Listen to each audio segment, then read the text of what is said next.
Fondation Jean Jaurès. Penser pour agir. Bien, bonsoir à tous et à toutes. On ne s'attendait pas à ce qu'il y ait autant de monde, mais tant mieux. On avait oublié avec le Covid. C'est sans doute dû à la qualité des personnes qui sont ici invitées ce soir. Ça doit sans doute aussi peut-être un peu au calendrier électoral que vous connaissez. Donc je vous souhaite la bienvenue, rassurez-vous, c'est pas moi qui parle, je vais être très bref.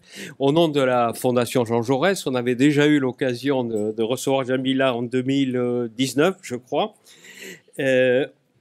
Rodney Williams, c'est la première fois, c'est un anthropologue de la PUC, docteur en sciences sociales, qui va nous parler de l'appropriation culturelle. Et je voudrais quand même faire une place particulière, je vais m'en expliquer, à Paula Anacaona, qui est une éditrice qui a beaucoup de talent et qui est très utile, qui nous est très utile pour nous ouvrir sur d'autres mondes.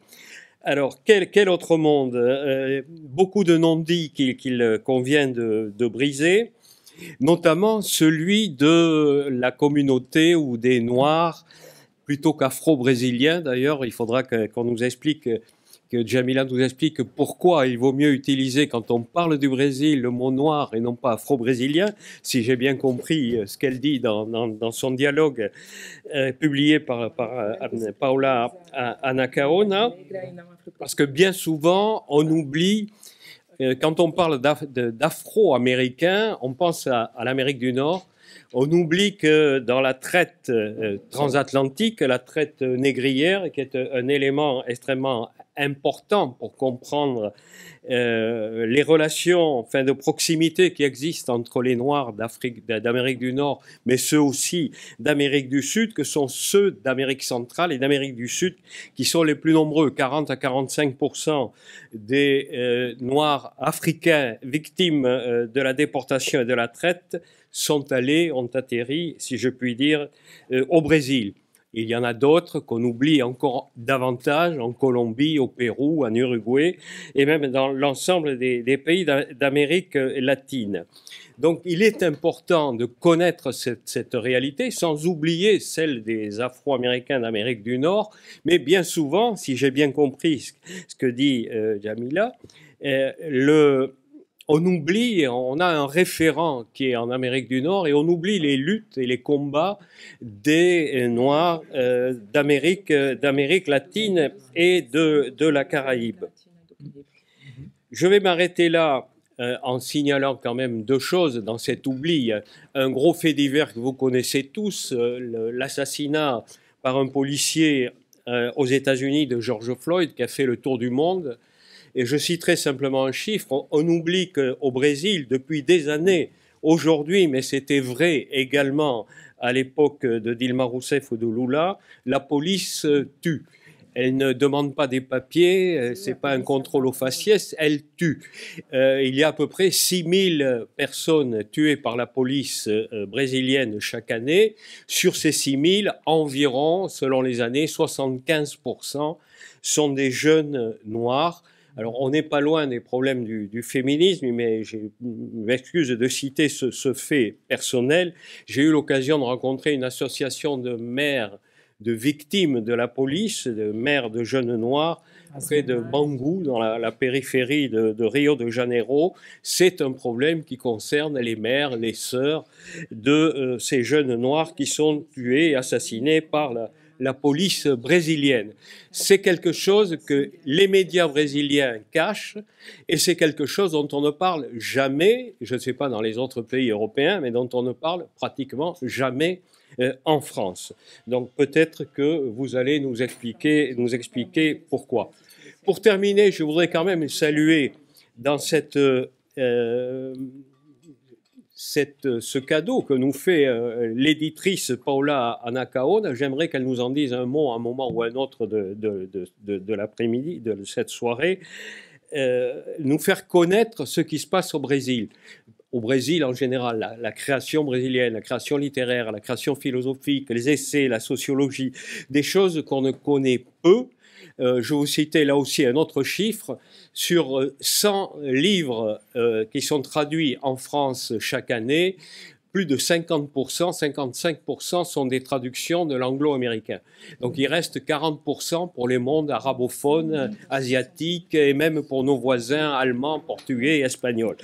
Donc il y a un travail de pionnier que font certains éditeurs et donc je voulais remercier Paula Anacaona et la saluer.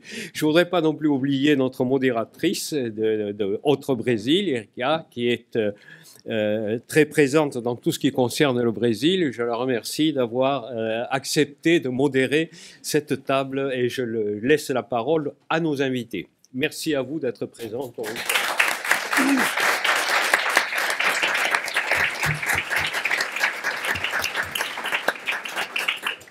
Bonsoir à toutes et à tous. Merci d'être si nombreuses et nombreux. Je suis vraiment très contente d'être là. Avec Jean-Jacques, nous ne sommes pas coordonnés, concertés, mais moi aussi, j'aimerais tout d'abord remercier à Paula et aux éditions Anacaona de nous vraiment...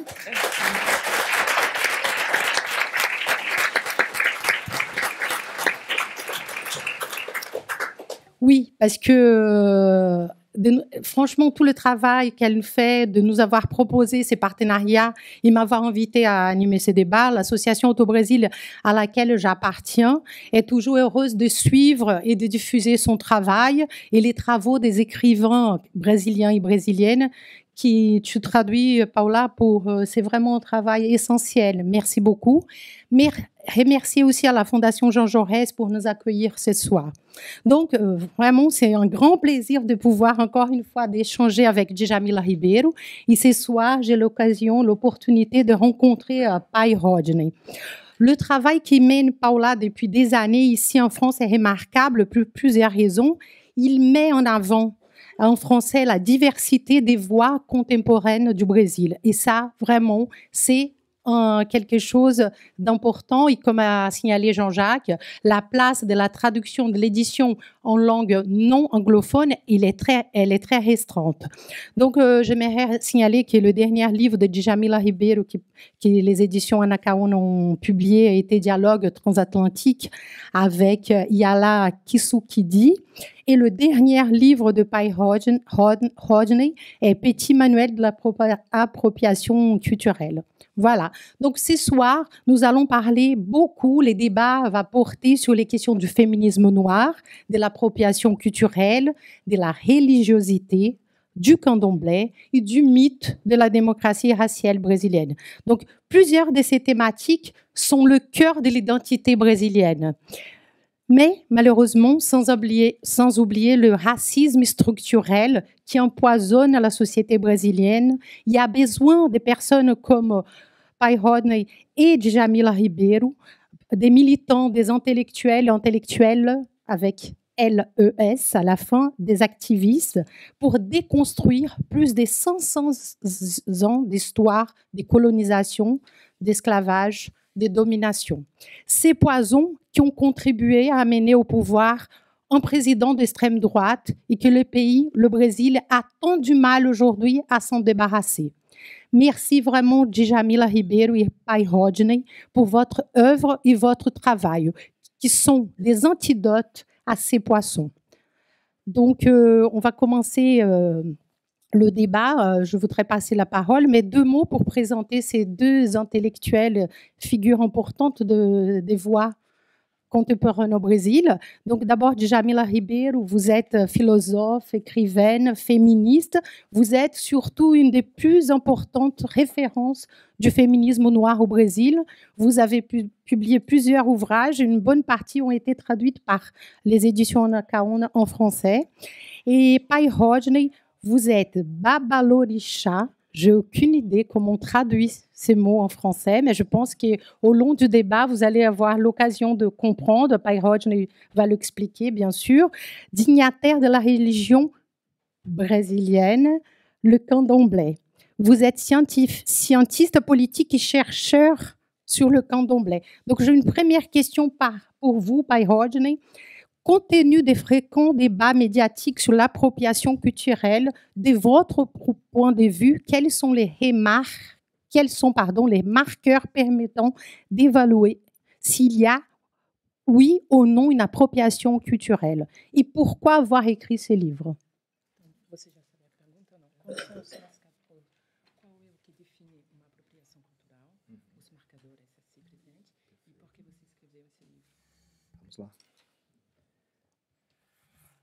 Obrigado, Érica, pela sua mediação.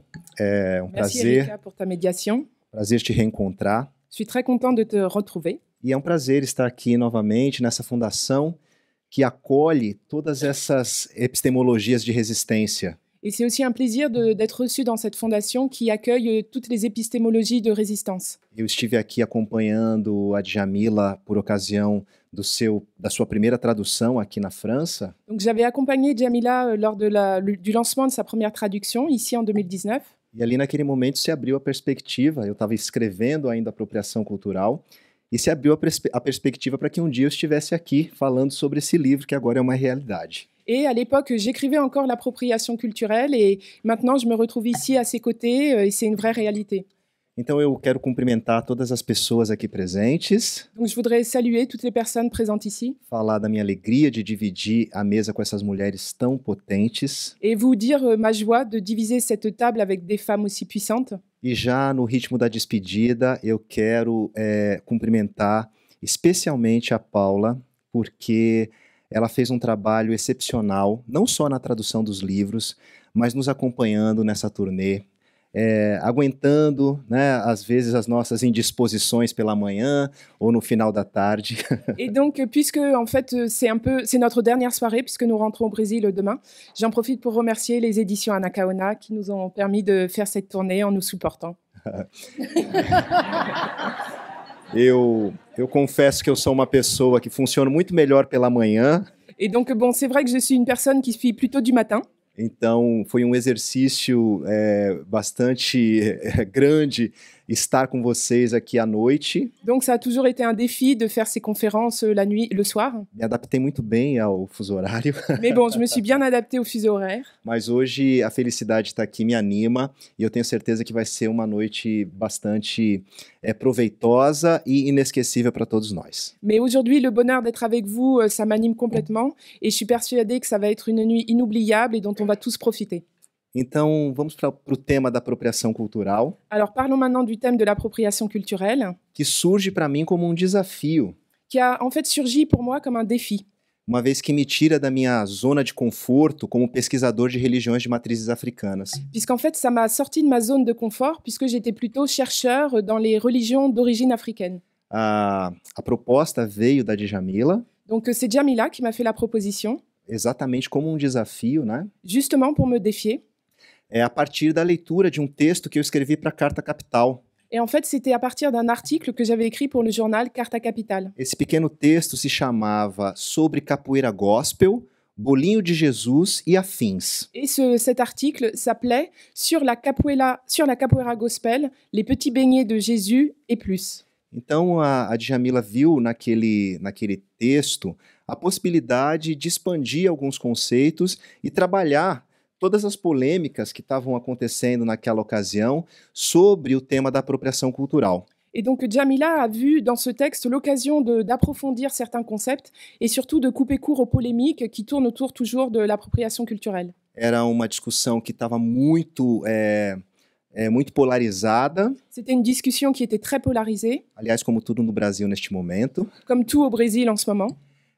Mas que naquele instante não havia uma definição formatada sobre apropriação cultural. Mais à ce moment-là, en tout cas, il n'y avait pas de définition vraiment claire sur ce qu'était l'appropriation culturelle. Então eu fui revisitar alguns conceitos da antropologia Donc j'ai revisité certains concepts classiques de l'anthropologie e percebi que o conceito de cultura seria um fio condutor fundamental para entender um conceito de apropriação cultural. et donc j'ai vu que le concept de culture pourrait vraiment être le fil conducteur pour comprendre ce qu'est l'appropriation culturelle. A coleção Feminismos Plurais tem uma proposta Et la proposition de la collection Féminisme pluriel, e essa proposta é resgatar autores que não são valorizados dentro dessa corrente hegemônica nas academias. Et justement, la proposition de cette collection, c'est de valoriser, de sauvegarder, préserver des auteurs qui ne sont pas valorisés dans le milieu universitaire. Então eu digo que é um livro que propõe uma série de deslocamentos. Et donc, dans mon livre, j'ai voulu justement un petit peu déplacer les gens. O primeiro deslocamento é sobre justamente o conceito de cultura, Et le premier déplacement que je voulais faire, c'était sur ce concept de culture. saindo de um entendimento eurocêntrico, Donc, je voulais sortir d'une compréhension eurocentrique, que na verdade é o entendimento hegemônico, qui est donc la compréhension hégémonique, para um conceito que considere todas as criações e todas as teorias construídas na diáspora. Et en fait, je voulais avoir un concept qui prenne en compte toutes les créations et les théories de la diaspora. Então, nesse sentido, recuperar dois autores, para mim, foi fundamental. Et donc, dans ce sens, j'ai récupéré 2 auteurs qui ont été fondamentaux, Abdias do Nascimento e Kabengele Munanga. Abdias do Nascimento et Kabengele Munanga. E é importante que se diga que o conceito de cultura com o qual eu trabalho no livro Et c'est important de signaler que le concept de culture avec lequel je travaille, não se contrapõe ao conceito hegemônico. en fait, il ne s'oppose pas au concept hégémonique. Esse movimento de deslocamento é justamente a possibilidade de ampliar o entendimento, somando o conhecimento diaspórico a esse conhecimento hegemônico, a essa tradição académica. Donc, au contraire, en fait, ce mouvement, il cherche à amplifier la définition et il va s'ajouter au concept hégémonique. Donc, on a donc le concept hégémonique et le concept diasporique. Então, a cultura, obviamente, é uma especificidade humana Donc, la culture, c'est certes une spécificité humaine que permite a transformação da natureza, qui permet la transformation de la nature. mas, ao mesmo tempo, permite a formação de identidades. Mais en même temps, la culture permet la formation d'identité. E os símbolos que são produzidos dentro de uma cultura, Et les symboles qui sont produits au sein d'une culture, muitas vezes se transformam em símbolos de resistência, très souvent, ils se transforment en symboles de résistance, que são fundamentais para o fortalecimento do grupo qui sont fondamentaux pour le renforcement du groupe e para o enfrentamento das suas lutas, et surtout pour pouvoir affronter les luttes, sobretudo a luta contra o racismo. et surtout la lutte contre le racisme. Então, a apropriação cultural é um mecanismo de opressão intrinsecamente ligado ao racismo. Donc l'appropriation culturelle, c'est un mécanisme d'oppression intrinsèquement lié au racisme. É um instrumento do racismo, na verdade. C'est l'instrument du racisme. É um instrumento de opressão, um mecanismo de opressão por meio do qual uma cultura dominante se apodera de elementos de uma cultura dominada. Donc en fait, c'est vraiment un mécanisme d'oppression par lequel une culture dominante s'approprie d'éléments culturels d'une culture dominée. E esvazia esses elementos dos seus significados originais. Et elle va vider de sens ces éléments culturels de leur signification originale. Então, nesse sentido, revisitar o conceito de aculturação, Donc en ce sens, revisiter le concept d'acculturation, sobretudo da maneira que o professor Abdias coloca no seu livro O Genocídio do Negro Brasileiro, donc surtout en fait ce concept dont avait parlé le professeur Abdias do Nascimento dans son livre Le génocide du noir brésilien, me fez encontrar um pré-conceito, né? Um pré-conceito no sentido de um conceito que antecede esse conceito com o qual eu trabalho de apropriação cultural. Et donc, en revisitant le concept d'Abdias do Nascimento, j'ai trouvé déjà des prémices du concept d'appropriation culturelle avec lequel je travaille. Na verdade, eu quero dizer que a apropriação cultural já vinha sendo tratada pelo professor Abdias, À vrai dire, en fait, l'appropriation culturelle, le professeur Abdias, il en parlait déjà, mas não com esse nome. mais il n'avait juste pas donné ce nom-là. Então, quando ele fala da questão da aculturação, dos processos de aculturação, de todos os intercâmbios, da mestiçagem, Donc, quand il parle de tous les processus d'acculturation, de l'échange, du métissage, e sobretudo quando ele fala da possibilidade da integração desses grupos de resistência numa sociedade mais ampla, et surtout, en fait, quand il parle de la possibilité d'intégration de ces groupes dominés dans une société plus ample, ele já traz o conceito de apropriação cultural. et ben, en fait, il parle déjà du concept d'appropriation culturelle. Então, em síntese, o professor Abdias nos ensina que para matar um povo é preciso matar a cultura desse povo. Et ce que le professeur Abdias nous enseigne, c'est qu'en fait, pour tuer un peuple, il suffit de tuer sa culture. Então, muitas vezes se fala da integração dos povos indígenas, por exemplo, na sociedade brasileira. Alors, par exemple, très souvent, on va parler de l'intégration des peuples autochtones dans la société brésilienne. Só que esse conceito de integração, na verdade, dissimula um conceito de extermínio. Mais seulement, très souvent, ce concept d'intégration, il va dissimuler une extermination. Então, essa proposta de extermínio, essa proposta de genocídio vai justamente no combate à cultura e aos elementos de resistência desse povo. Et très souvent, ce processus d'extermination, de génocide, il se traduit par un combat contre la culture et les éléments culturels de ce peuple. Então, a apropriação cultural, para que ela não aconteça, é importante que nós tenhamos a reciprocidade como algo fundamental nas relações humanas. Et donc, pour moi, pour que l'appropriation culturelle n'ait pas lieu, le principe de base, c'est la réciprocité dans les relations humaines. E a reciprocidade é entendida aqui como um valor negro-africano. Et la réciprocité, je la comprends ici comme une valeur négro-africaine. Uma vez que as sociedades africanas, de uma maneira geral, sobretudo essas que se preservaram dentro dos territórios de resistência, como os terreiros de candomblé, Surtout parce que les valeurs négro-africaines, notamment les valeurs qui ont été préservées dans les centres de candomblé, tem nos processos de troca e de circulação, né, dos bens simbólicos, elles sont basées en fait sur les principes de circulation et d'échange des biens symboliques. algo fundamental nas suas relações, Et c'est quelque chose de fondamental dans leurs relations, que se sobrepõe inclusive à lógica da acumulação capitalista.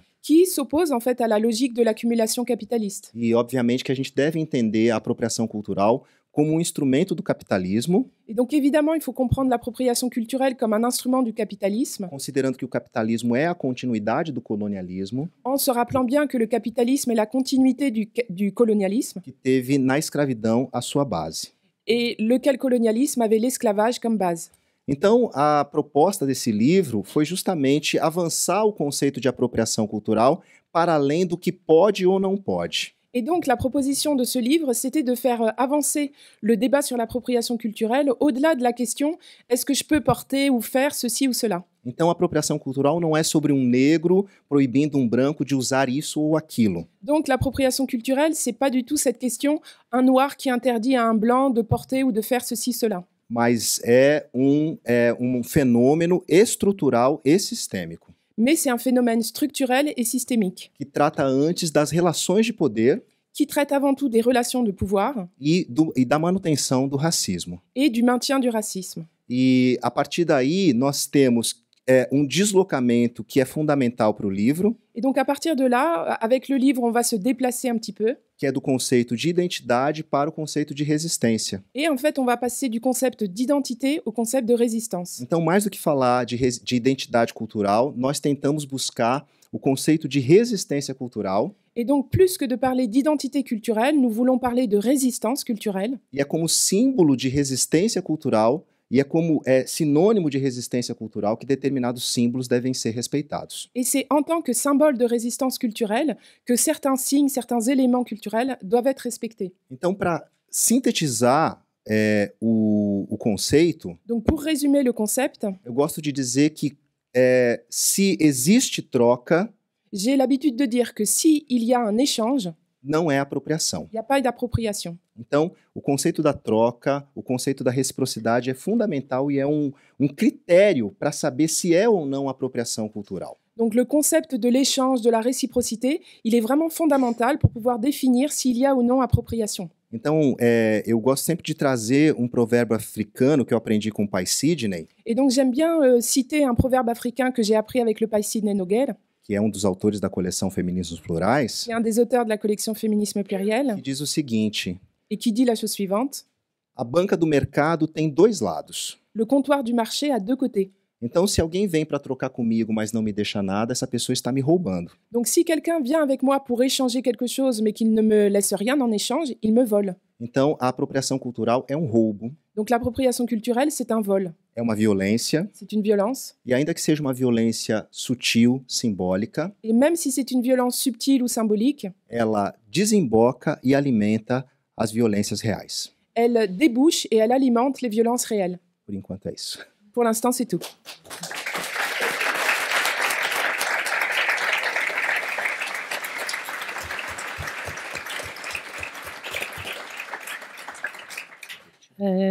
Merci beaucoup, Pai Rodney. Djamil, Pai Rodney, il a parlé de l'appropriation culturelle en étant un phénomène systémique. Bon, un autre grand problème systémique, c'est le racisme.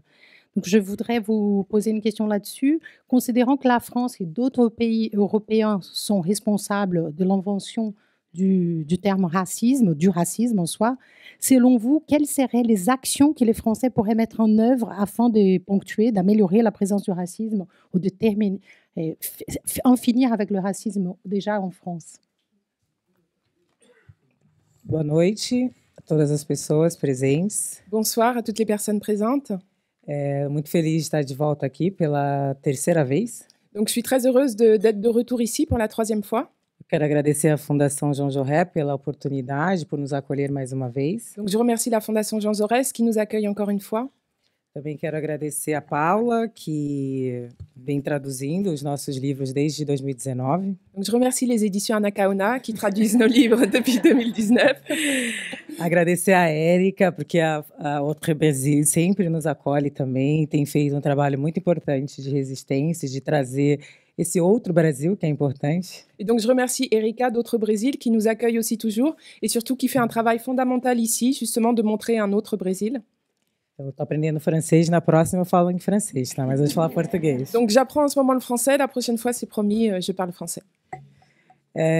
Bom, acho que o primeiro passo para que aqui na Europa, né, se possa, de fato, enfrentar o racismo, eu acho que é assumir a responsabilidade pelas consequências da colonização. Donc, je crois que le premier pas en Europe pour lutter contre le racisme, ce serait d'assumer les conséquences de la colonisation.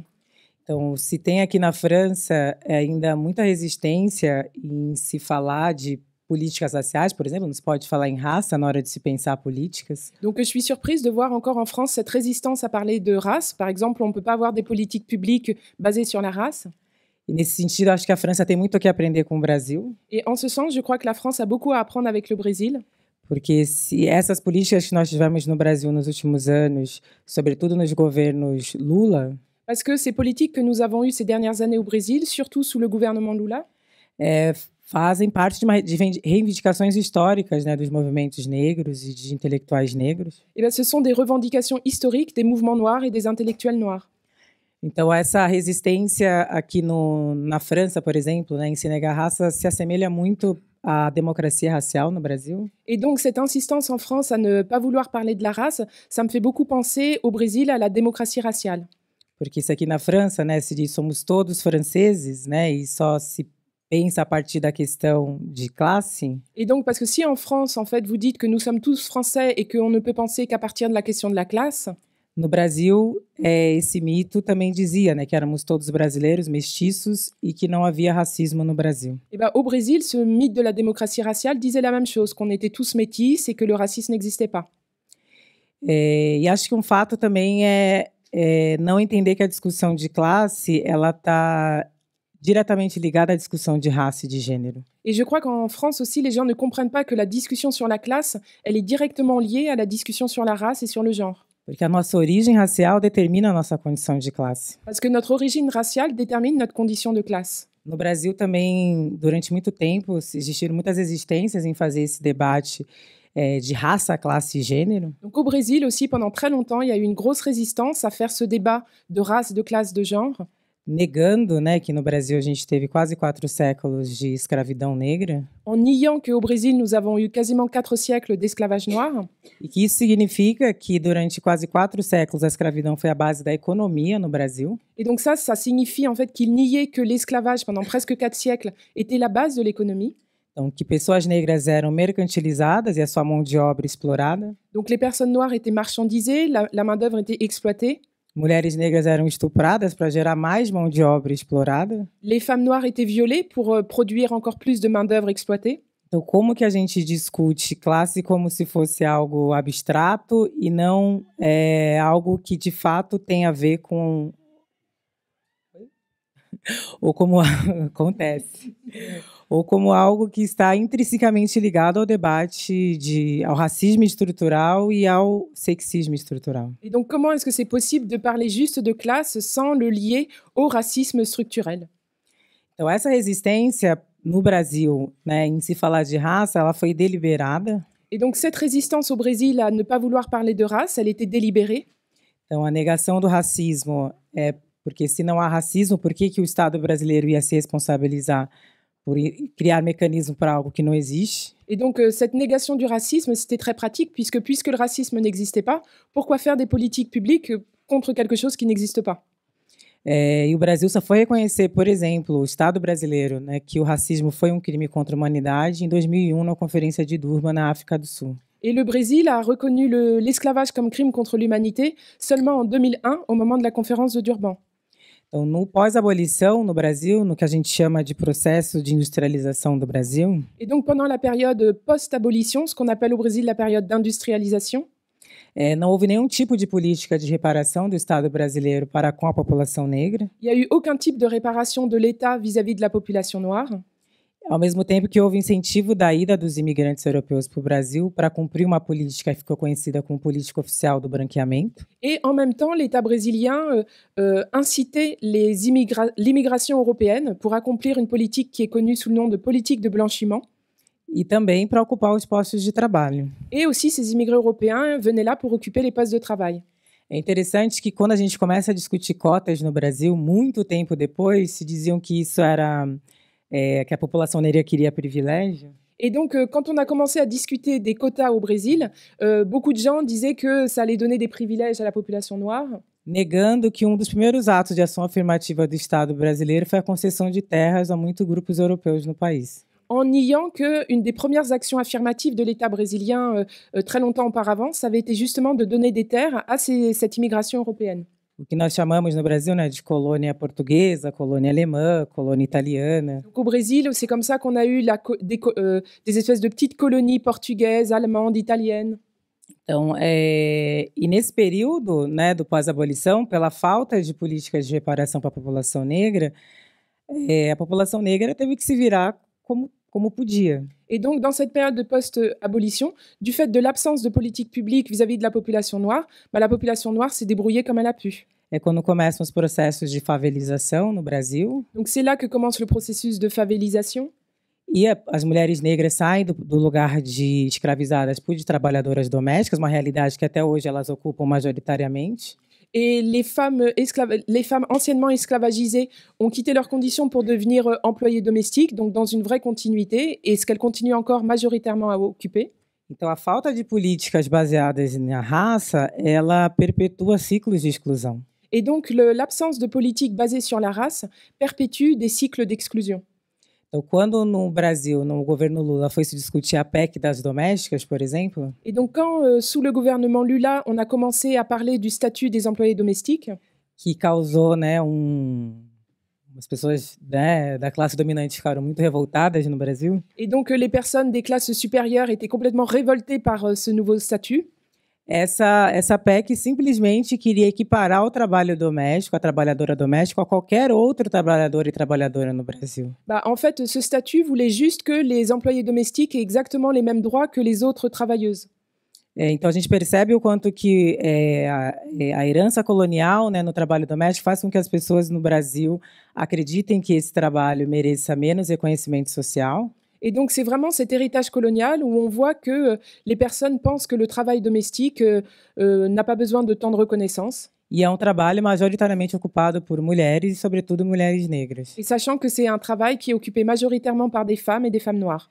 Então, quando a gente vai discutir políticas públicas, na hora de pensar políticas públicas, por exemplo, para trabalhadoras domésticas, isso diretamente vai afetar a vida das mulheres negras. Et donc, quand on commence à penser à des politiques publiques pour les employés domestiques, forcément, ça va directement affecter la vie des femmes noires. Então, pensar políticas públicas, pensar a interseccionalidade na hora de pensar políticas públicas, a gente pensa que é uma saída fundamental. Et donc, penser l'intersectionnalité au moment de faire des politiques publiques, pour nous, c'est quelque chose de fondamental.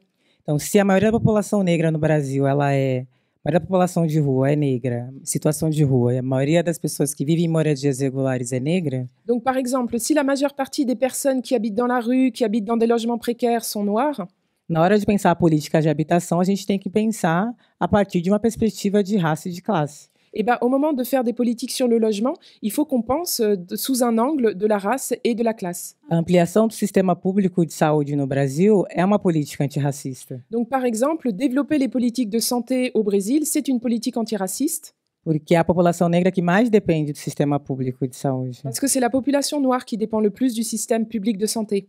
Então é importante não pensar as políticas baseadas na raça como algo identitário ou identitarista, né, que é espantalho argumentativo. Donc, c'est important de penser ces politiques de race, pas comme, c'est pas du tout quelque chose d'identitariste, et ils nous brandissent ce mot-là comme un épouvantail. É porque branquitude também é uma identidade, né? Os identitários são sempre os outros. Parce que d'ailleurs, la blanchité elle-même, c'est une identité, mais en fait, les identitaristes, c'est toujours les autres. É pensar, na verdade, a partir de uma questão estrutural. Pensar raça é pensar estrutura. Donc, il faut penser d'un point de vue structurel. Penser la race, c'est penser aussi la structure. Então, quando no governo Lula, só fico falando do governo Lula, né? Ninguém sabe quem eu vou votar no Brasil. Donc, par exemple, sous le gouvernement Lula, vous voyez que je cite beaucoup Lula, donc vous savez déjà pour qui je vais voter.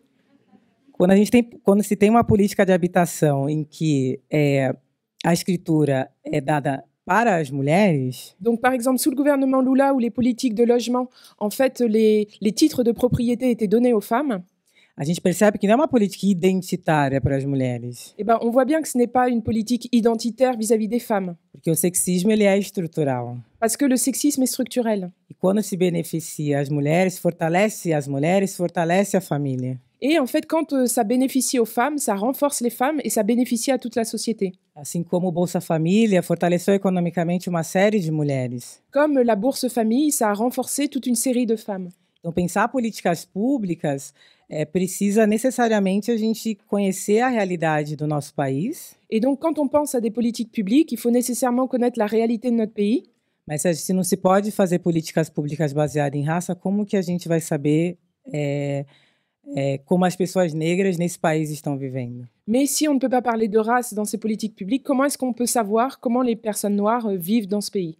Então, acho que o Brasil, nesse sentido, tem trabalho muito importante de muitos intelectuais negros. Et donc, le Brésil, en ce sens, a vraiment un travail très important qui est fait par les intellectuels, hommes et femmes, que nos mostra que a interseccionalidade não é somente um conceito, mas também uma ferramenta fundamental para se pensar políticas públicas. qui montre en fait que l'intersectionnalité, c'est pas juste un concept abstrait, mais c'est vraiment un outil fondamental pour les politiques publiques.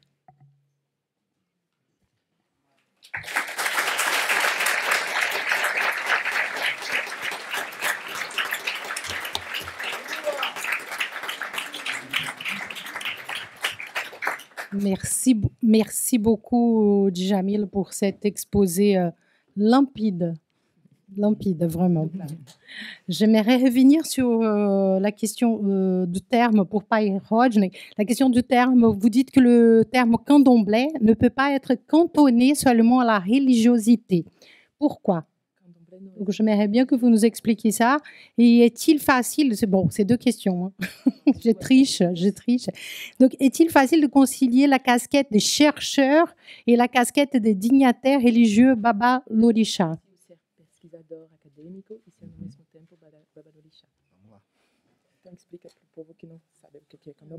Olha, primeiro vamos explicar o que é candomblé.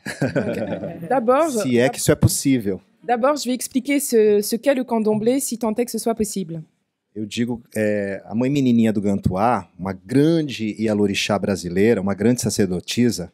Donc, Mãe Menininha, qui était une grande dignitaire du candomblé au Brésil, Quando ela foi perguntada sobre o que era candomblé, quand on lui a demandé ce que c'était que le candomblé, ela disse pro repórter: elle a dit aux journalistes, meu filho, eu não saberia explicar, mon fils, je suis incapable de te l'expliquer, mas você também não iria entender.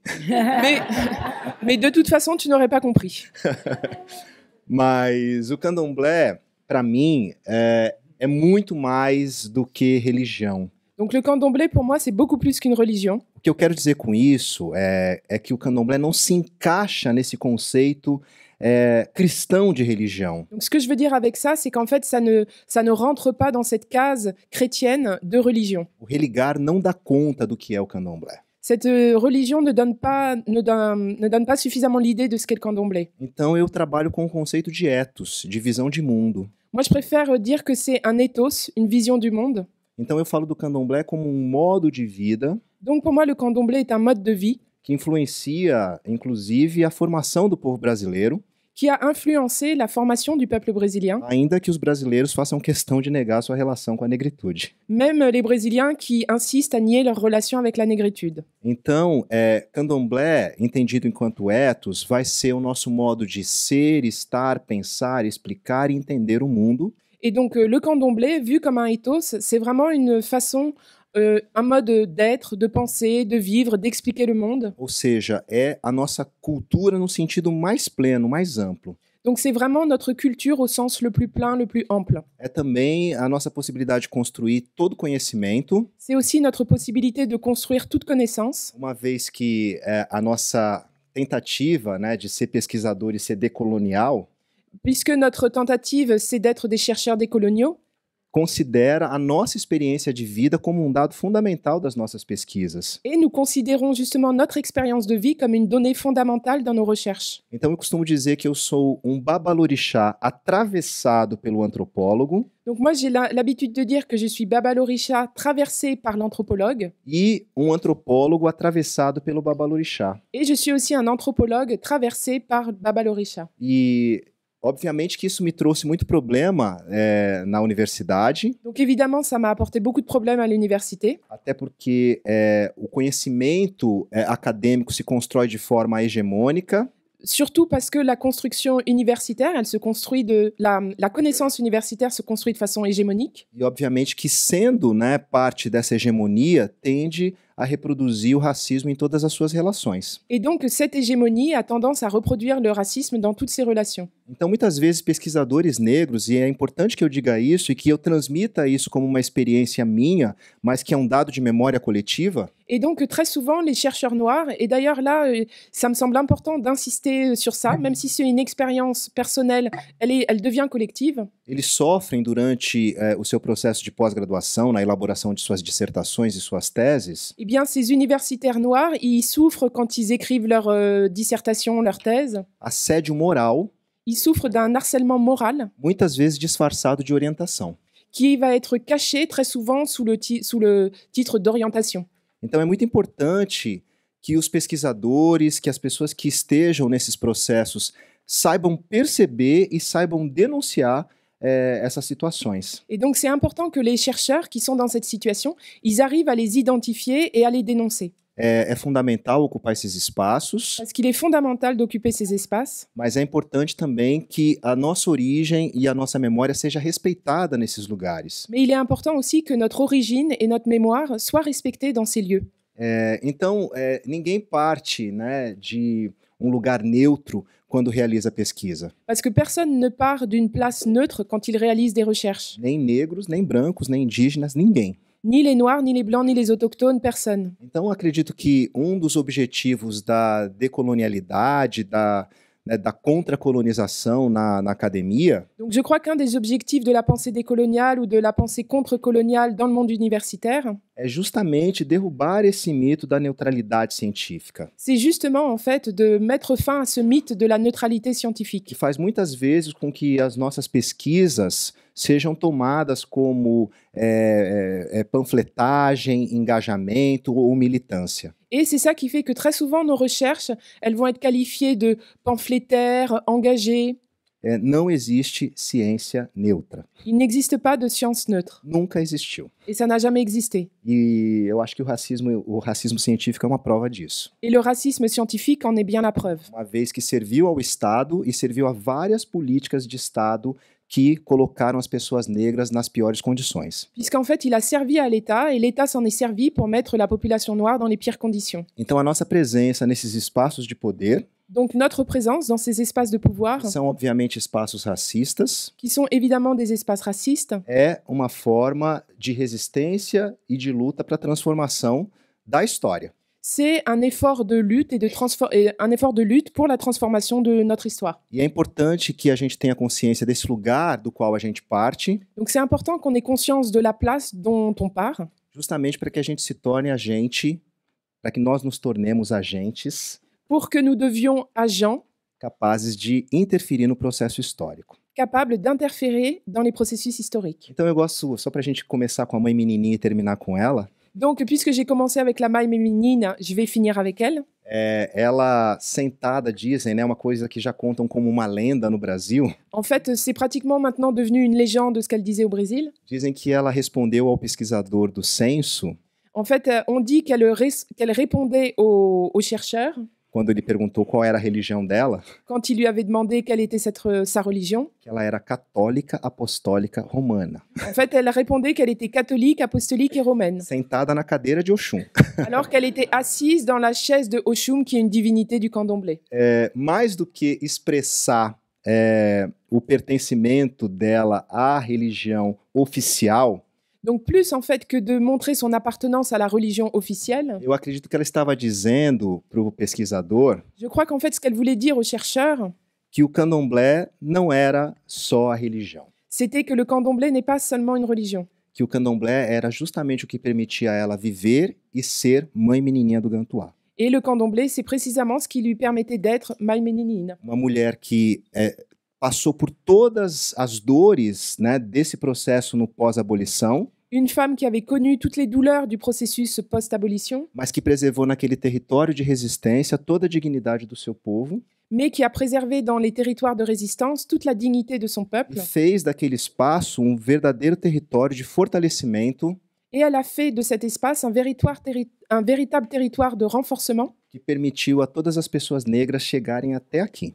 qui a permis à toutes les personnes noires d'arriver jusqu'à ici aujourd'hui. Então eu gosto de lembrar sempre um pesquisador chamado Edson Carneiro, Donc j'aime bien rappeler un chercheur qui s'appelle Edison Carneiro, que em conversas com a grande antropóloga Ruth Landes, que escreveu Cidade das Mulheres, qui, dans une conversation avec une grande anthropologue qui a écrit La ville des femmes, dizia da importância do candomblé para a sobrevivência do povo negro. et en fait il parlait de l'importance du candomblé pour la survie du peuple noir. Ele dizia, eu não sei onde estariam os negros se não fosse o candomblé. Et en fait il disait, je ne sais pas où seraient les noirs s'il n'y avait pas eu le candomblé. Então o que eu quero dizer com isso é que todos esses territórios de resistência, Donc ce que je veux dire avec ça, c'est que tous ces territoires de résistance, e além do candomblé nós temos as escolas de samba, as rodas de capoeira, donc au-delà du candomblé, il y a aussi les écoles de samba, les rondes de capoeira. são territórios de resistência, Ce sont des territoires de résistance, são territórios de ancestralidade, des territoires d'ancestralité, e é justamente o retorno para essa ancestralidade et c'est précisément le retour vers cette ancestralité que inspira e alimenta a nossa luta até hoje. qui inspire notre lutte jusqu'à aujourd'hui. É isso. Voilà.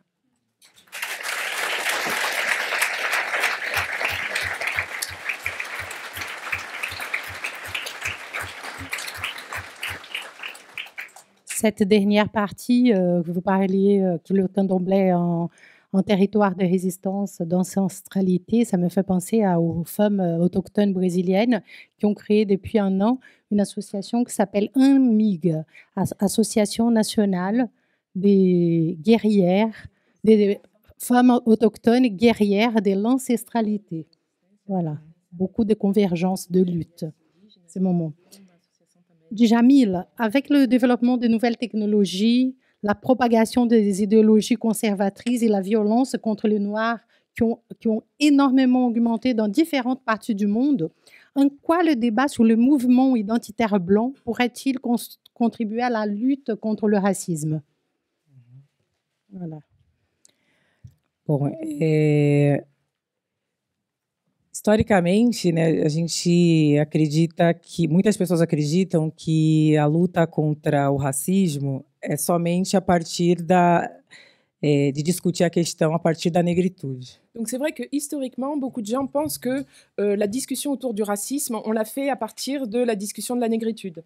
Então, as pessoas brancas, elas não se colocam no debate, até porque como elas não se marcam, como elas se pensam universais, Et donc les personnes blanches, en fait, elles rentrent pas dans le débat parce que comme elles ne se marquent pas, elles se croient universelles.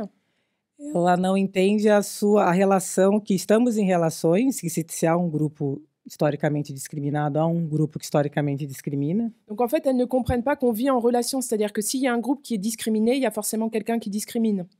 Então, o fato do sujeito branco, né, ter se imposto como paradigma moral, intelectual e político, Et donc le fait que epistemológico também, desculpa, Et le fait que la personne blanche se soit imposée comme le paradigme moral, intellectuel, épistémologique, ela não se enxerga como uma pessoa branca, ela se enxerga como sujeito. eh ben, la personne blanche ne se voit pas comme une personne blanche, elle se voit comme un sujet.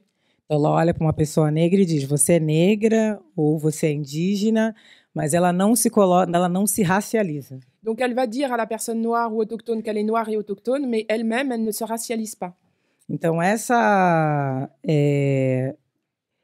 construção, né, de se entender como universal faz com que ela não entenda que o seu lugar social foi construído à base de muitas opressões. Et donc le fait de se considérer comme universelle fait qu'elle ne comprend pas que sa place sociale a été construite à la base sur beaucoup d'oppression.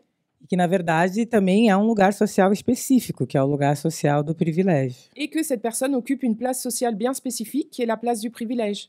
Então, como Grada Quilomba, né, diz muito bem, é importante que as pessoas brancas discutam branquitude como metáfora do poder. Et donc, comme le dit très bien Grada Quilomba, c'est important que les personnes blanches discutent de la blanchité comme métaphore du pouvoir. E que discutir racismo, fundamentalmente, também é discutir branquitude. Et que parler du racisme, fondamentalement, c'est aussi parler de la blanchité. Então, nos Estados Unidos, existem alguns intelectuais brancos, né, que partem desse lugar da branquitude crítica. Donc, aux États-Unis, il y a des intellectuels qui font des études sur la blanchité critique. E isso é muito importante e deveria, né, cada vez mais as pessoas brancas também estudarem a partir do seu lugar social. Et ça me semble important que les personnes blanches, justement, étudient à partir de leur place sociale. Então, essa negação, né, de se colocar no debate faz com que essas pessoas confundam privilégios com direitos. Et donc, cette négation à vouloir se placer dans le débat fait que ces personnes confondent leurs privilèges et les prennent pour des droits. Ou invoquem sempre o conceito de meritocracia. Ou alors, elles évoquent toujours le concept de méritocratie. É porque acabam não compreendendo que o seu lugar social ele foi construído à base de opressão. Et parce qu'elles ne comprennent pas que leur place sociale est liée à des oppressions. E ocupam os espaços de poder não porque são naturalmente geniais, mas sim socialmente privilegiados. Et donc, s'ils occupent certains espaces de pouvoir, c'est pas parce qu'ils sont naturellement géniaux, mais parce qu'ils ont été privilégiés. Às vezes as pessoas ficam bravas comigo, mas eu falo, gente, pessoas geniais devem ser, sei lá, 3% da humanidade. Donc, ne soyez pas fâchés avec moi, mais bon, les personnes géniales, ça doit représenter 3% de l'humanité. A grande maioria é privilegiada mesmo. La grande majorité, c'est bien des privilégiés. E a gente vê com isso, porque a pessoa, quando ela não se enxerga, ela vai olhar para as políticas afirmativas, por exemplo, como benefício e não como políticas de reparação. Et donc, ces personnes privilégiées, ce sont elles qui, typiquement, vont regarder les politiques d'action affirmative comme des bénéfices au lieu de les voir comme des politiques de réparation. Ou vai legitimar o racismo científico ao dizer, né, coisas do tipo, pessoas negras não têm capacidade de estar em determinados espaços. Ou alors, ils vont utiliser le racisme scientifique pour dire « Ah, les personnes noires, elles n'ont pas les capacités pour occuper certains espaces ». Só que o debate ele não é sobre capacidade, o debate é sobre oportunidade, são elas que não são as mesmas. Mais le débat, il ne porte pas sur les capacités, il porte sur les opportunités. Et c'est là où il y a des différences.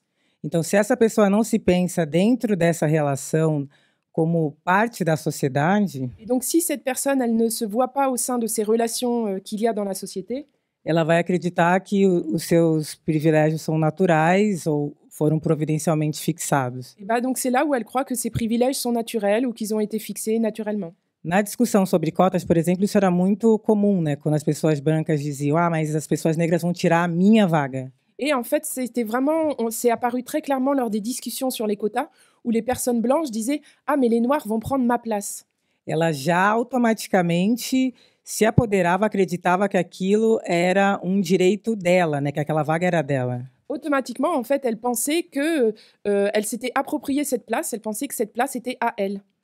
Porque quando as pessoas só convivem com pessoas como elas, só leem pessoas como elas acabam tendo uma visão de mundo só a partir do seu lugar social. Parce que quand les gens, en fait, finissent par ne vivre qu'entre eux, ne lisent que des livres écrits par des gens comme eux, eh ben, ils ont qu'une certaine vision du monde. Então, nesse sentido, é importante citar a Cida Bento, quando uma grande intelectual brasileira, negra, quando ela fala do pacto narcísico da branquitude. Donc en ce sens, c'est important de citer Cida Bento, une grande intellectuelle noire brésilienne, qui a écrit sa thèse qui s'appelle Le pacte narcissique de la blanchité. Então, se Narciso, né, no mito grego, ele só reflete, ele só vê a si mesmo. Donc Narcisse, dans le mythe grec, il ne voit que son propre reflet.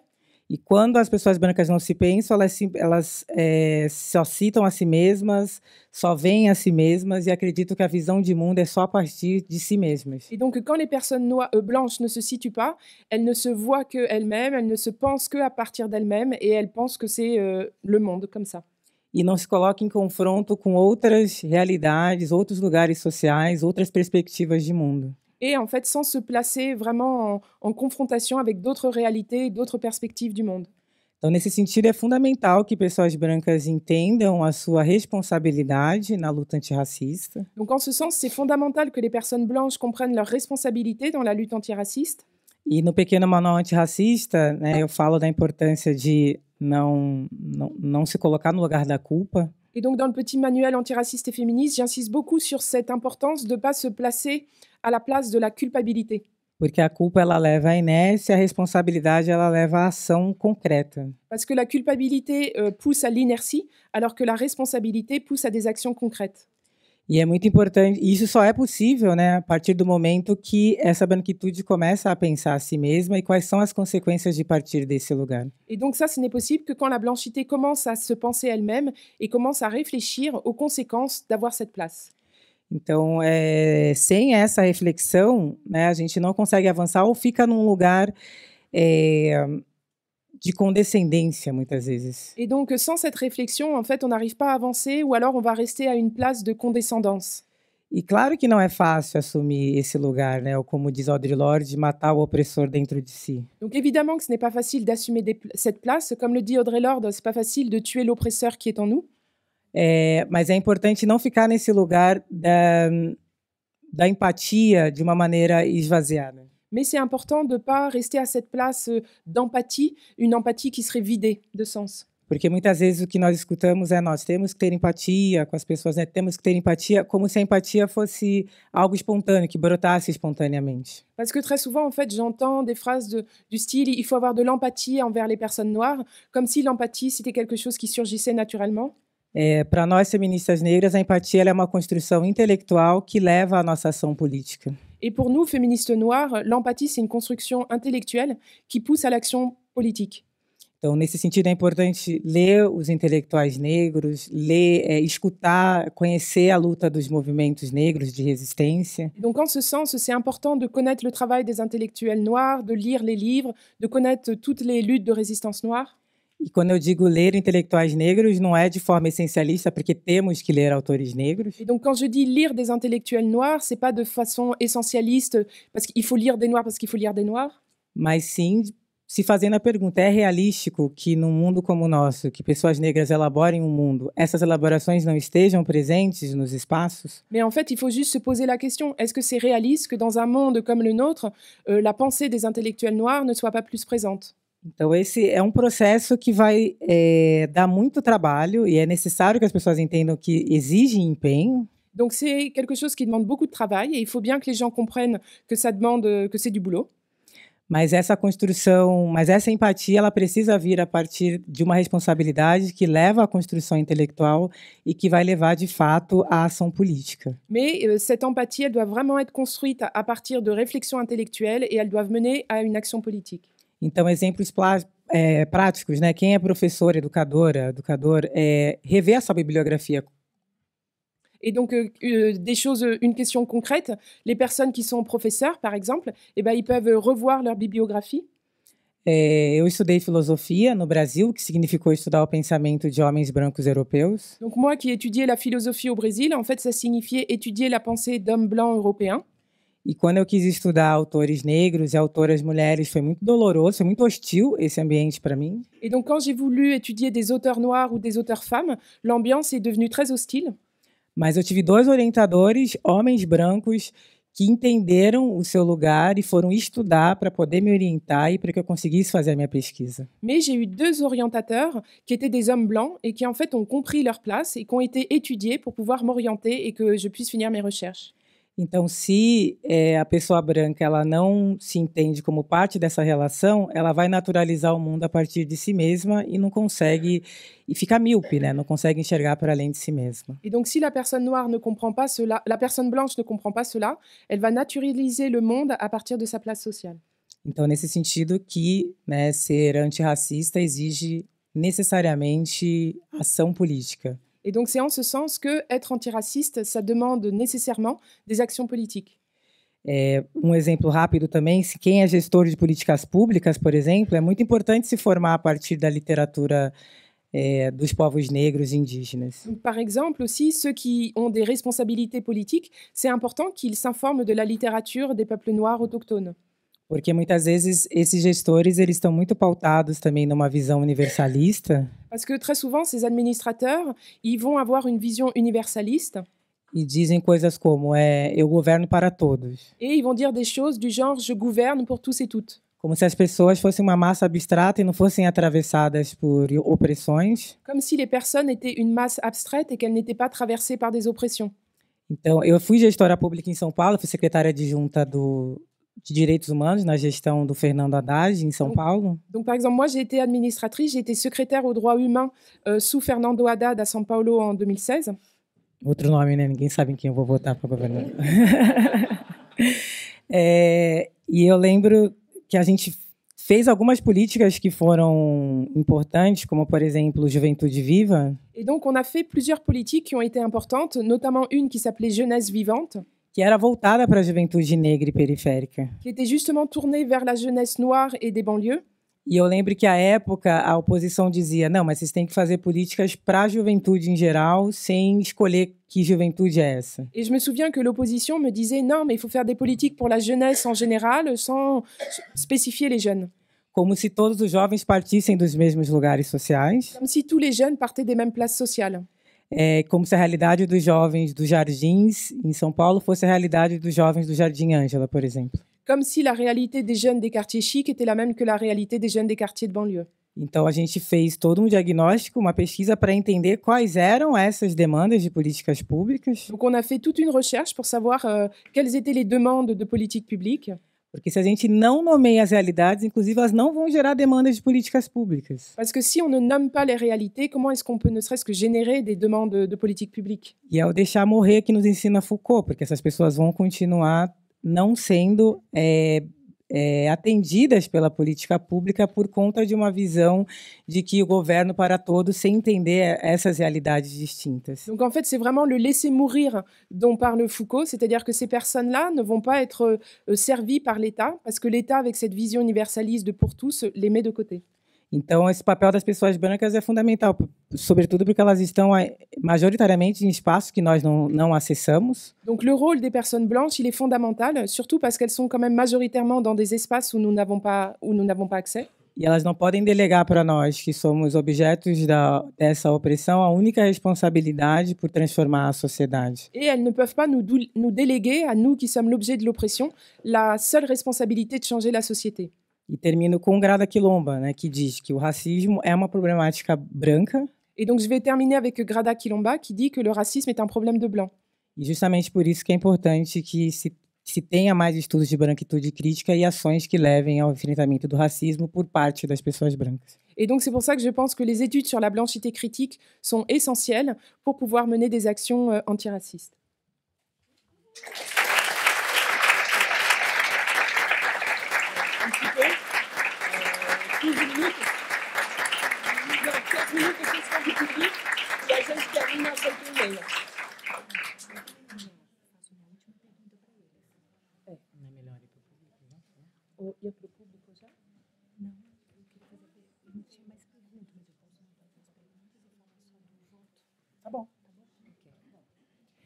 Bon, on s'est concerté un petit peu sur l'horaire de la salle, etc. Bon, donc il y avait d'autres questions, mais on va faire court, comme ça vous avez un peu de temps aussi pour poser des questions.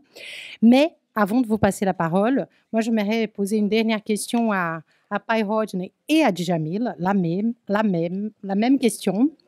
Donc, plutôt sur le moment politique qui traverse le Brésil. Dimanche, nous avons un deuxième tour de l'élection présidentielle. Donc, c'est un moment historique exceptionnel brésilien, cette élection dimanche. Donc, moi, je ne vais pas vous demander pour qui vous allez voter, mais quand même, quelles sont vos perspectives par rapport à cette élection et les 4 prochaines années que le Brésil va devoir traverser?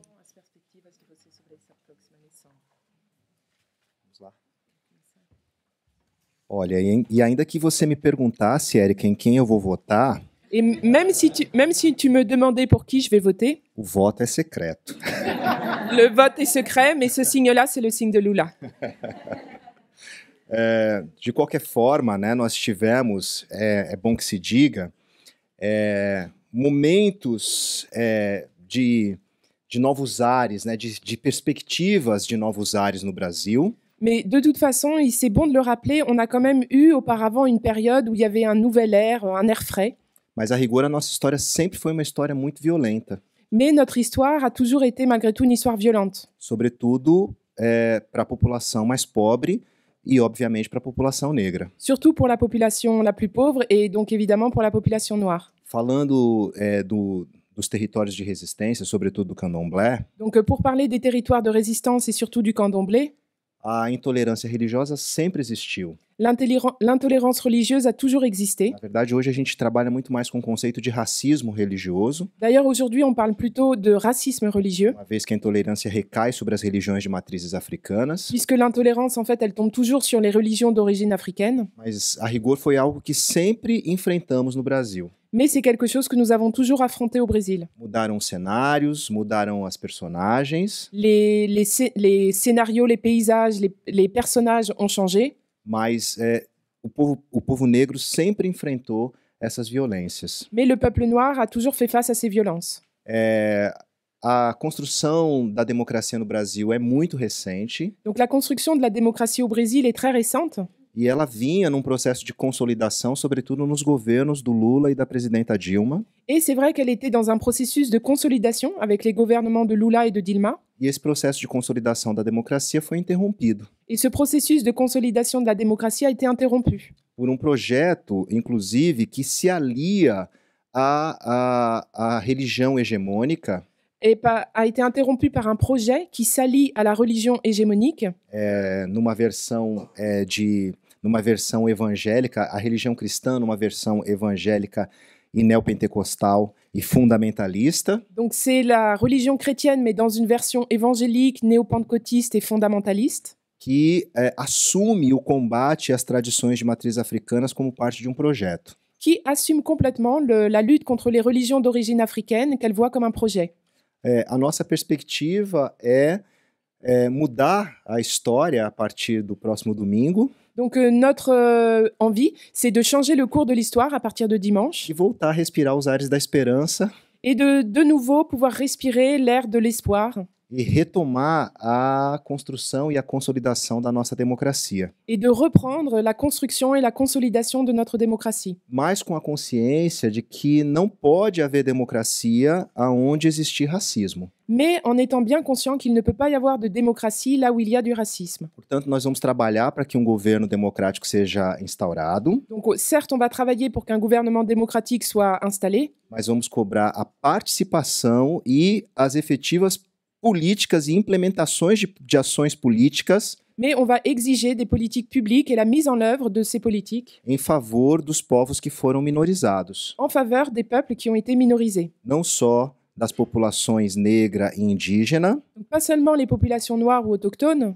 mas sobretudo que olhe para a comunidade LGBTQIA+, mais il y a aussi la communauté LGBTQIA+, para as mulheres les femmes e para todos que foram minorizados nesse processo. et toutes les personnes qui ont été minorisées dans ce processus. Eu sou sacerdote Donc je suis un dignitaire religieux e talvez seja a minha obrigação, não no sentido de obrigatoriedade, mas no sentido de graça, et donc c'est peut-être mon obligation, peut-être, mais pas dans le sens de quelque chose d'obligé, mais dans le sens de la grâce, ser esperançoso e transmitir esperança.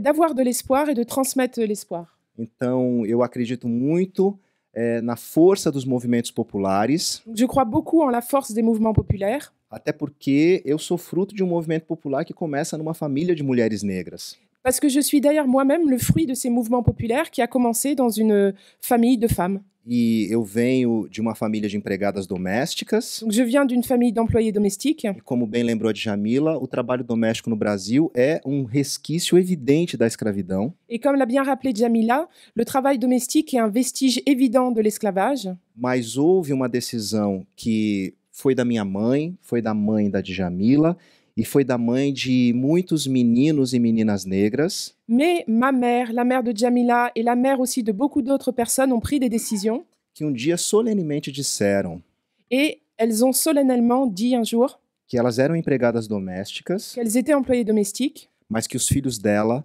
não iam lavar banheiro de ninguém. mais que leurs enfants ne laveraient les toilettes de personne. Então eu sou fruto dessa revolução que foi feita por essas mulheres. Donc je suis le fruit de cette révolution qu'ont entreprise ces femmes Me orgulho demais disso, et j'en suis extrêmement fière.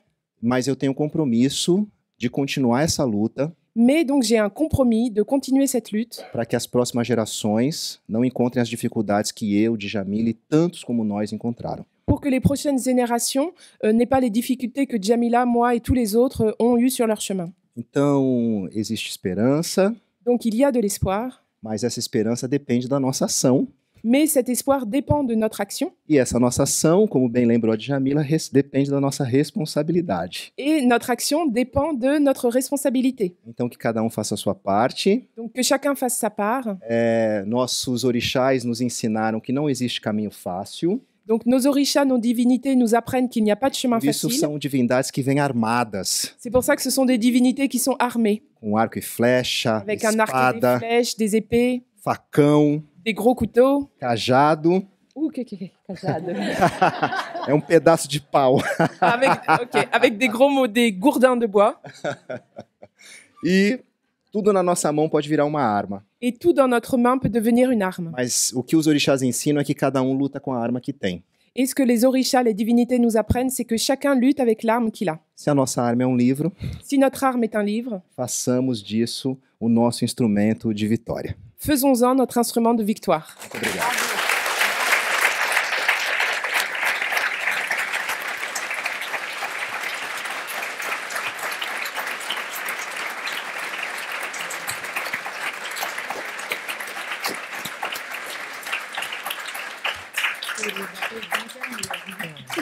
Já fui muito contemplada pelo pai Rodney.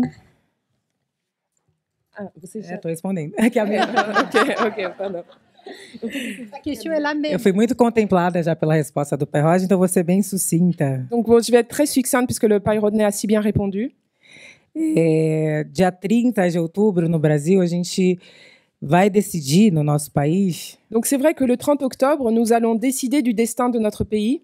se nós vamos continuar tendo que ficar mais de 4 anos rebatendo absurdos e lutando para diminuir os efeitos do retrocesso, Donc est-ce qu'on veut passer 4 ans de plus à discuter d'absurdité ou d'essayer de contenir les retours en arrière, ou se teremos uma retomada democrática e que, de fato, possamos lutar por ampliação de direitos. ou est-ce qu'on va reprendre le chemin démocratique et est-ce qu'on va enfin pouvoir lutter pour développer nos droits? Claro que o Brasil é um país que tem na sua fundação, né, a violência contra os povos negros e indígenas. Donc évidemment, le Brésil a dans son histoire, dans sa fondation, une histoire de violence avec les peuples noirs et autochtones. Quase 400 anos de escravidão, mais de 20 anos de ditadura militar. Donc si on ajoute les presque 4 siècles d'esclavage aux 20 ans de dictature militaire, E como diz Grada Quilomba, é um país que não lidou com seus fantasmas. Então, os fantasmas sempre voltam para nos assombrar. Então, o Bolsonaro é um desses fantasmas que está aí nos assombrando nesse momento. et donc comme le dit Grada Quilomba, en fait le Brésil est un pays qui n'a pas encore assumé ses fantômes. Et donc les fantômes reviennent pour nous hanter et Bolsonaro est un de ces fantômes.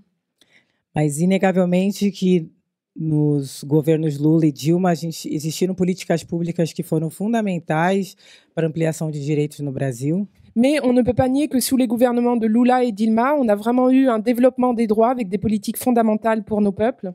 E por mais que nós tenhamos críticas, a gente precisa entender que até para fazer crítica, a gente não pode ter um governo autoritário. Et donc, même si on peut faire des critiques à ces gouvernements Lula et Dilma, on ne peut pas oublier que on ne peut pas laisser un gouvernement autoritaire en place. Um governo autoritário, ele desmobiliza, ele aumenta a violência contra os movimentos sociais. Donc, ce gouvernement autoritaire, il démobilise, il augmente la violence contre les mouvements sociaux. E se o nosso país é laico, como diz a nossa Constituição, Et notre pays, c'est é laico. País laico. Ah, laïque, ok, sorry.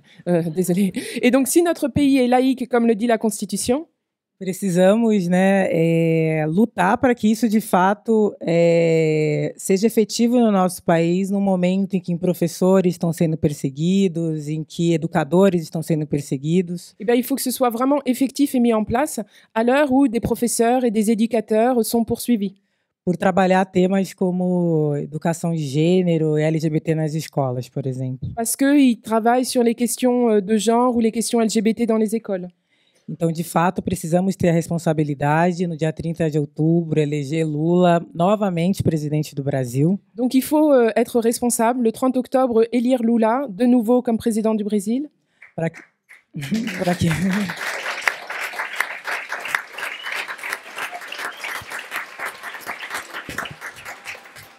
para que... Lula. Eu queria que o Haddad também fosse eleito governador em São Paulo, né? Ninguém merece Tarcísio. A gente quer ainda, vamos embora que tem Ninguém merece aquele Tarcísio. J'aimerais aussi que Fernando Haddad soit élu gouverneur de São Paulo. Mas que, de fato, 30 de outubro é uma das eleições mais importantes no Brasil. E o que a gente tem certeza, né, Pai Rodney? Et donc, le 30 octobre, c'est vraiment une élection très importante au Brésil. Et nous sommes sûrs, n'est-ce pas? E que Lula será eleito e nós teremos uma retomada democrática no país. Lula sera élu.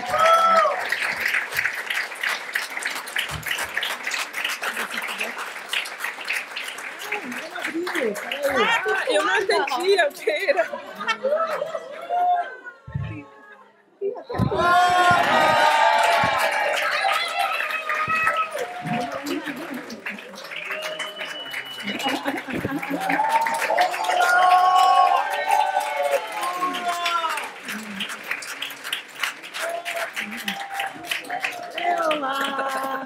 Lula, Lula, olê, olê, olê, olê. Lula, Lula, olê, olê, olê, olá. Isso aí. Lula, Lula.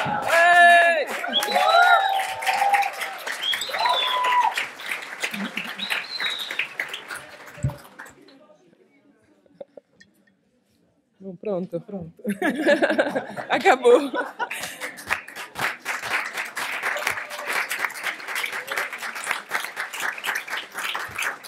Très fort avec la serviette de Lula, très fort.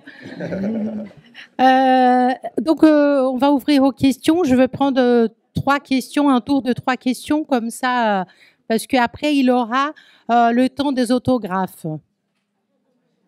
Tem Paloma aqui. Attends, il a une question ici, une question ici. Monsieur. Oh là là, on fait 3. Hein. Et il avait la dame derrière. Après, je prends les 2 questions là et une 3e. Essayez d'être bref parce qu'il est court, parce qu'il est vraiment posé des questions. Désolée d'insister, c'est juste que le temps est court. Donc, la copine ici qui va se lever, parler fort, parce que je ne sais pas. Ah non, il a un micro, super. Après, ouais, vous savez les 3 derrière et Paloma ici devant. Vous allez parler en français? Et vous traduisez après en français? Okay. Il est allumé, madame, le micro? Alô? Oui. Eu queria... É uma pergunta principalmente para a Djamila, mas também, Rodney, se quiser comentar. Eu queria que você falasse sobre as pessoas negras que ascendem economicamente, financeiramente, e que defendem a meritocracia e que acabam reproduzindo dinâmicas racistas. Eu queria, mesmo que seja, obviamente, uma minoria, eu queria saber qual posição essa pessoa ocupa na dinâmica do racismo, como, inclusive, por exemplo, minha mãe, que começou como empregada doméstica e hoje em dia conseguiu ascender socialmente e defende que todo mundo poderia fazer como ela fez. Enfim. Donc, brièvement, je voulais savoir, j'aimerais bien que Djamila nous parlait de personnes noires au Brésil qui montent économiquement, socialement, financièrement, et que défendent la méritocratie et qui finissent par reproduire des dynamiques racistes. Et je voulais savoir si ça serait un type de privilège, même si c'est évidemment une minorité au Brésil, et quelle position cette personne occupe dans une dynamique de racisme. Voilà. Merci. Je prends 3 questions. Donc, la dame derrière, voilà, vous. Bom, boa noite. Me chamo Joana. Me chamo Joana, boa noite. Minha questão é mais voltada assim ao tema francês, porque acho que todo mundo sabe, ou quase, que na França não tem estatísticas étnicas, né? Que é proibido por lei. Então, madame dit qu'en France, donc, il n'y a pas de statistiques ethniques qui sont interdites. E que a pessoa pode ir em prisão, pagar uma multa enorme. E, bom, com isso a gente não tem um conhecimento preciso da situação da população negra aqui na França. Et donc, on n'a pas, à cause de cela, on n'a pas de connaissances précises sur la situation de la population noire en France.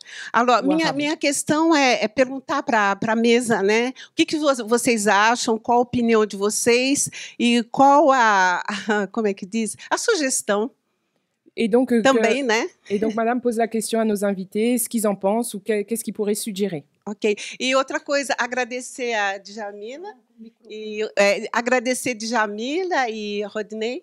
Achei muito, muito, muito interessante, porque eu nos anos 90, no Brasil, eu estava na PUC e a gente teve muita dificuldade com o meu grupo de trabalhar os temas raciais. E donc, madame, e aí eu vejo vocês, eu acho que a coisa evoluiu um pouco, né? Com a política de Lula, também, né, das políticas públicas, tudo. Mas o nosso tempo, nos anos 90, foi bem duro para a gente. Voilà. Mas a gente está aí, né, continua resistentes. Dans les années 90, quand madame étudiait, c'était très difficile d'étudier les thématiques raciales.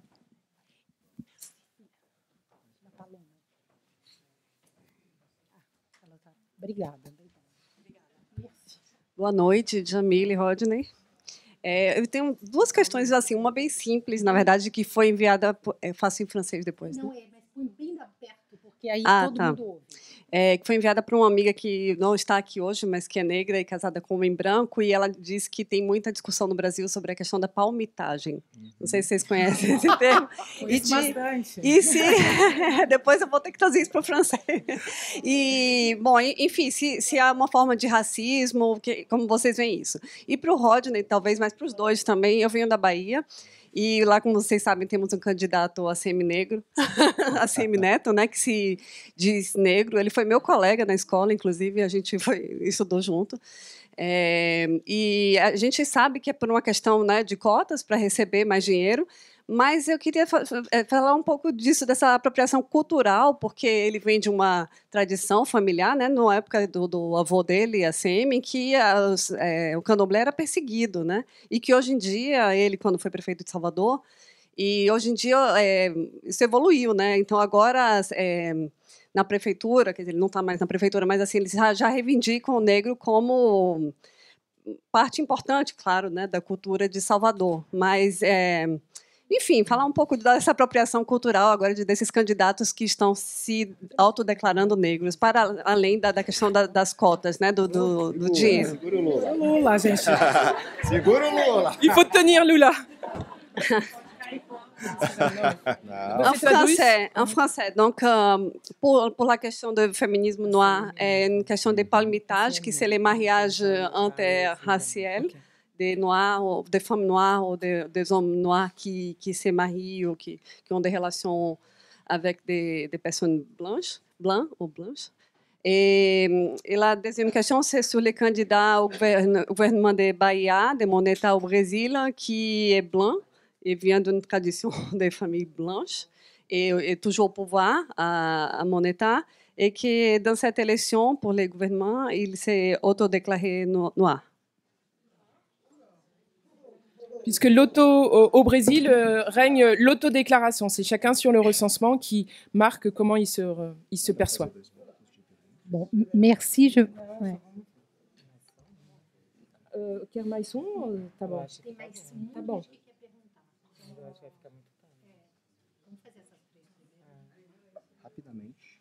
Rapidamente.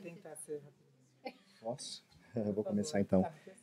Vamos lá, o ACM Neto está descobrindo como as coisas são mais difíceis para os pretos, né? Porque ele vai perder. Donc en fait, ce candidat au poste de gouverneur, Neto, en fait, il va découvrir la difficulté d'être noir parce qu'il va perdre. Então, eu acho importante que você traga essa questão para a gente discutir a apropriação cultural. Donc c'est important en fait que tu apportes cette question pour discuter d'appropriation culturelle. Porque no livro eu também falo da afroconveniência e do afro-oportunismo. Parce que dans le livre, je parle justement de cette afro-convenience ou afro-opportunisme. Justamente para que a gente não traga a questão da falsa simetria.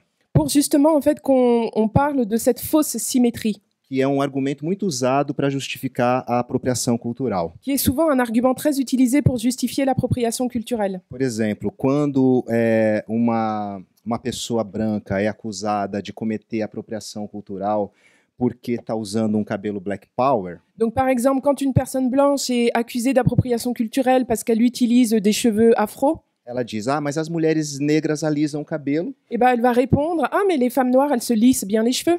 Esquecendo de todo o processo histórico e de toda a violência que faz com que essas mulheres alisem os cabelos. Et en oubliant en fait tout le contexte historique et la violence qui fait que ces femmes noires lissent leurs cheveux. Então muitas vezes pessoas negras são obrigadas a assimilar os traços da classe e do grupo hegemônico. Et très souvent en fait les personnes noires, elles sont obligées d'assimiler la culture du groupe dominant como uma condição para sua sobrevivência. Comme une condition pour leur survie. Não só a sobrevivência física, mas também a sobrevivência no mercado de trabalho. Pas seulement la survie physique, mais aussi la survie sur le marché du travail. Então, já encaixando com a questão da meritocracia.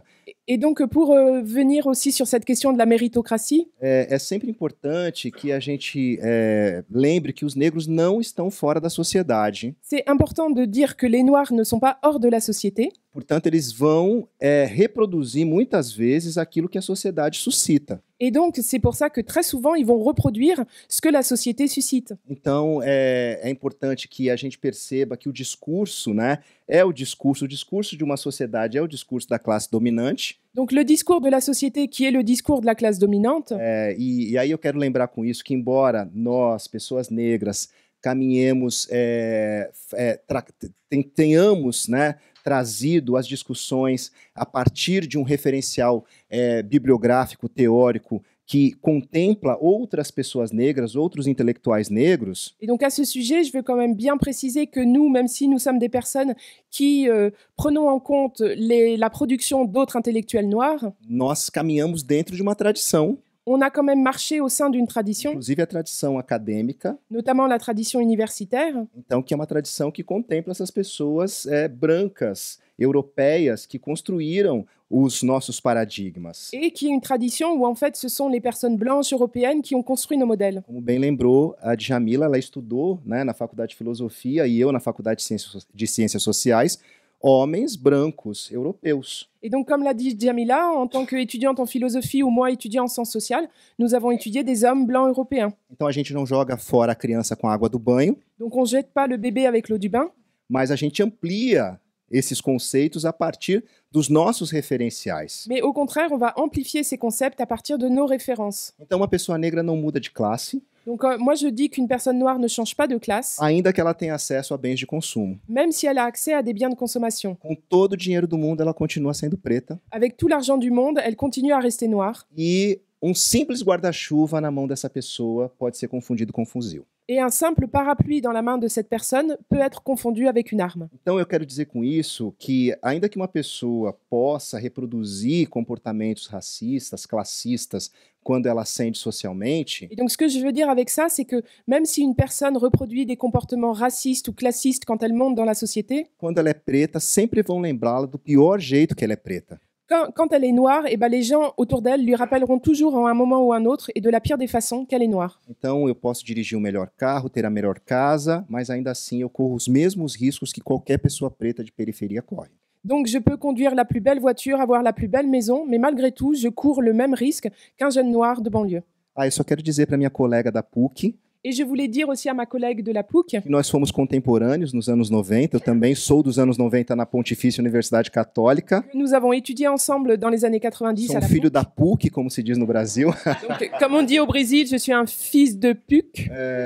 E eu sei bem do que você está falando. Realmente, a gente quase que fazia um contrabando, né, da Xerox, né, dos textos da Neuza Souza Santos, Fanon e todos esses que circulavam entre nós. Et donc, je comprends tout à fait ce que tu dis. Et on faisait même une espèce de gang où on s'échangeait les photocopies des intellectuels noirs, Fanon, Neuza Santos. Mas foi fundamental a presença de outros negros dentro daquela universidade. Mais la présence d'autres noirs dans cette université a été fondamentale. Sobretudo organizados num coletivo. Surtout quand on s'est organisé en collectif. Que se chamava Neafro. Eu não sei se você chegou a fazer parte do Neafro. Donc, c'était un collectif qui s'appelait Neafro. Je ne sais pas si vous en avez fait partie. E que foi um fortalecimento dentro daquele universo tão hostil. Et ça a été un renforcement dans cet univers qui était si hostile. E que eu devo reconhecer que foi fundamental para que eu pudesse permanecer naquela universidade e concluir a minha graduação e depois o mestrado e o doutorado. Et ce collectif a été fondamental pour que je puisse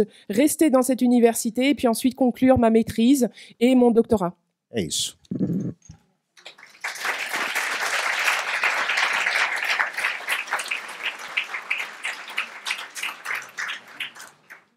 Começar pela pergunta aqui da amiga. Esse termo palmitagem, eu acho ele desrespeitoso. Eu acho que é um termo... Quoi au terme? Desculpe. Palmitagem. Pour revenir sur votre question, je trouve que ce terme de... Alors, en fait, c'est quand des noirs vont avec des blancs qui sont appelés cœurs de palmier. Donc, c'est une espèce de... Pardon? Não, c'est des espèces... Não, na verdade, não é pessoas negras que se relacionam com pessoas brancas, pessoas negras que só se relacionam com pessoas brancas. Donc, ce sont des personnes noires qui n'ont des relations qu'avec des personnes blanches. Porque para mim interessa muito mais entender o contexto do quanto que o racismo cria auto-ódio e tudo mais do que ficar apontando o dedo para indivíduos. Donc en fait pour moi c'est plus intéressant de parler de à quel point le racisme il peut déclencher aussi une haine de soi plutôt que de pointer du doigt des personnes individuelles. E entender esses fenômenos sociais, como é que eles se dão. Et comprendre ces phénomènes sociaux, comment est-ce qu'ils ont lieu. Então, claro que existem pessoas negras que acabam adoecidas pelo racismo, elas acreditam que pessoas como elas não são objetos de amor. Et donc, il y a des personnes qui finissent par devenir malades du racisme et qui sont persuadées que des personnes comme elles ne peuvent pas être objets d'amour. Mas a gente não pode, de forma alguma, colocar que uma pessoa negra, eu vou chamar o Abdias do Nascimento de palmiteiro ou Frantz Fanon, por exemplo. Mais on ne peut pas, malgré tout, dire que Abdias do Nascimento, qui était marié avec une femme blanche, ou Frantz Fanon, les accuser de palmitage. Porque me interessa muito mais entender qual foi o legado que eles deixaram para o povo negro. Parce que moi, ce qui m'intéresse beaucoup plus, c'est de voir l'héritage qu'ils ont laissé au peuple noir. O fortalecimento coletivo que eles trouxeram para o povo negro do que apontar dedos porque ele ou outro se relacionaram com mulheres brancas. Et de vraiment voir le renforcement collectif qu'ils ont pu nous apporter plutôt que de les pointer du doigt par rapport à leurs relations. Então eu entendo o amor entre pessoas negras, ele é fundamental, mas para mim o amor não é só numa perspectiva homem-mulher ou homem-homem, mulher-mulher. Donc effectivement, l'amour est fondamental, mais pour moi l'amour ce n'est pas seulement dans une perspective homme-femme ou femme et femme. É o amor pela nossa comunidade e o que a gente faz também para fortalecer a nossa comunidade. C'est aussi l'amour pour notre communauté. Et qu'est-ce qu'on fait pour renforcer notre communauté? Duas pessoas negras juntas, não necessariamente, às vezes elas vão estar num relacionamento afrocentrado. Deux personnes noires, ensemble, elles vont pas nécessairement être dans une relation afrocentrée. Então, eu acho que tem muito mais complexidade nesse debate do que o Twitter tenta mostrar. Et donc, je crois qu'il y a beaucoup plus de complexité dans le débat que ce que Twitter veut bien nous laisser croire. Então, quando eu vejo o trabalho do Abdias, ele teve um trabalho profundo de amor pelo povo negro. Et donc, quand je vois le travail d'Abdias, qui avait un profond amour pour le peuple noir. E para mim é isso que importa. Et pour moi, c'est ça qui compte. Então, acho que a gente não pode... Claro que esse peso é muito mais para as mulheres negras. Donc, évidemment que cette accusation, on la porte beaucoup plus aux femmes noires. Porque a gente vê vários homens negros com mulheres brancas e isso não é uma questão para... Parce que très souvent, les hommes noirs qui sont avec des femmes blanches, ce n'est pas un problème. E é mais para mulheres negras porque tem a ver com o controle da nossa sexualidade. Et c'est plus les femmes noires qu'on accuse parce que ça a à voir avec le contrôle de notre sexualité. Então eu diria para sua amiga, minha filha, vai ser feliz. Et donc moi, je dirais à votre amie, ma fille va être heureuse. Sois heureuse. Sobretudo se ela for uma mulher negra retinta, que a gente sabe que para as mulheres de pele escura a solidão é muito maior. Surtout si c'est une femme noire à peau foncée, parce qu'on sait bien que plus la peau est foncée, plus la solitude est grande. A questão da colega sobre a mãe dela, eu acho que a gente não pode essencializar pessoas negras. Alors donc sur la question à propos de la mère de cette personne, on ne peut pas essentialiser les personnes. Que é acreditar que porque a pessoa é negra, automaticamente ela tem consciência racial e ela é ativista. Et croire que parce qu'elle est noire, elle est automatiquement elle a une conscience raciale ou elle est activiste. Porque ela também é fruto dessa sociedade e é ensinada a reproduzir as opressões dessa sociedade. Parce que comme elle est le fruit de la société, on lui apprend à reproduire les oppressions de cette société.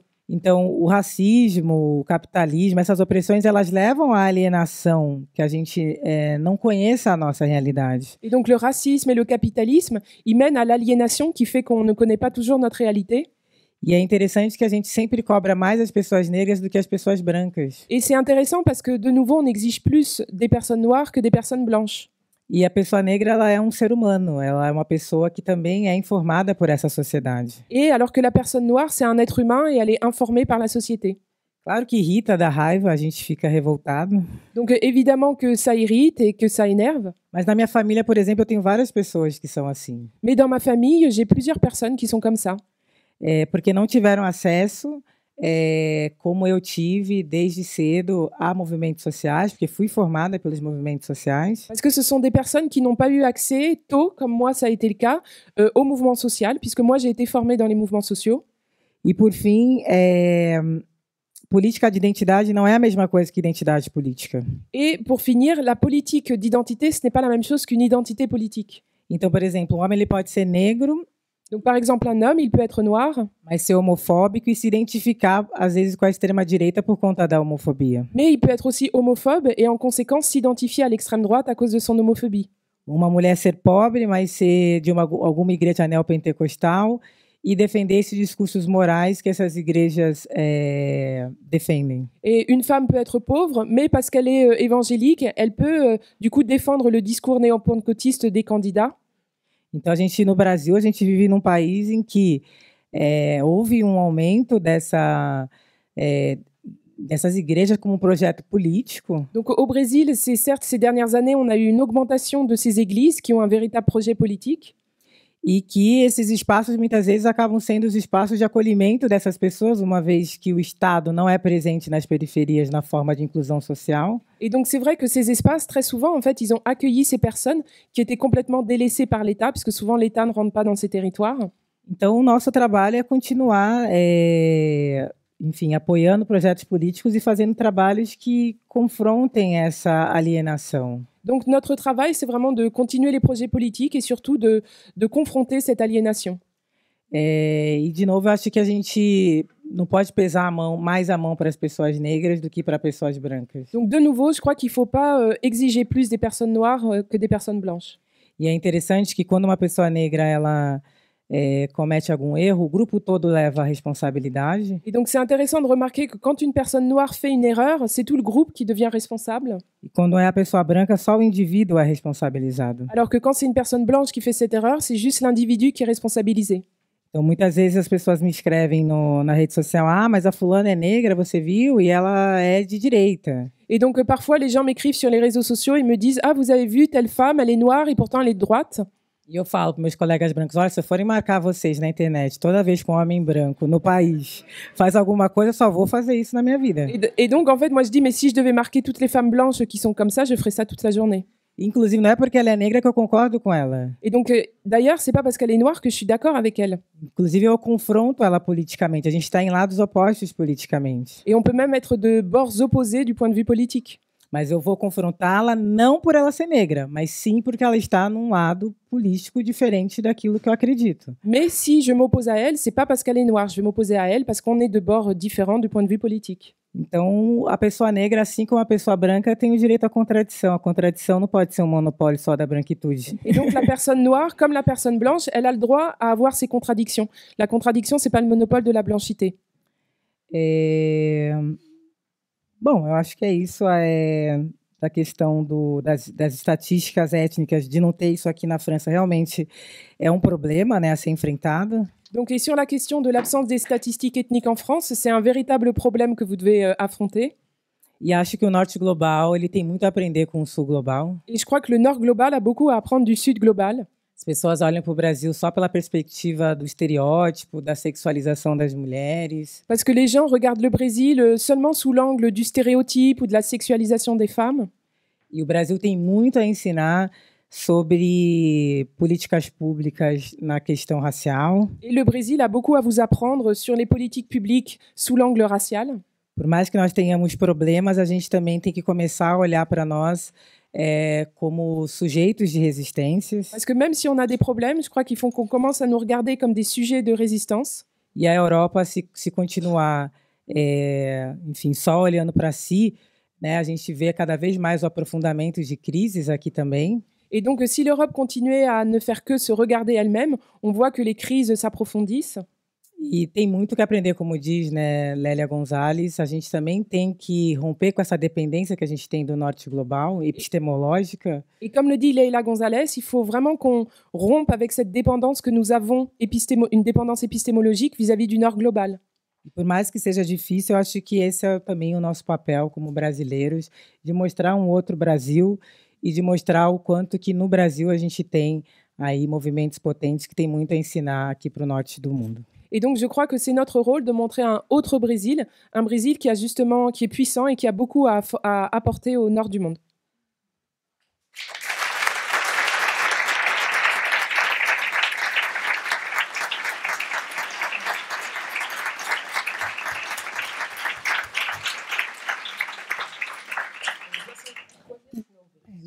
Oui, non, je suis désolée, mais on n'a plus le temps et la salle, on doit quitter la salle. Donc, comme il y a encore la partie d'autographe, on ne peut pas faire un deuxième tour de parole. Je voulais remercier énormément Djamila, Pai Rodney, Paula, la Fondation Jean Jaurès.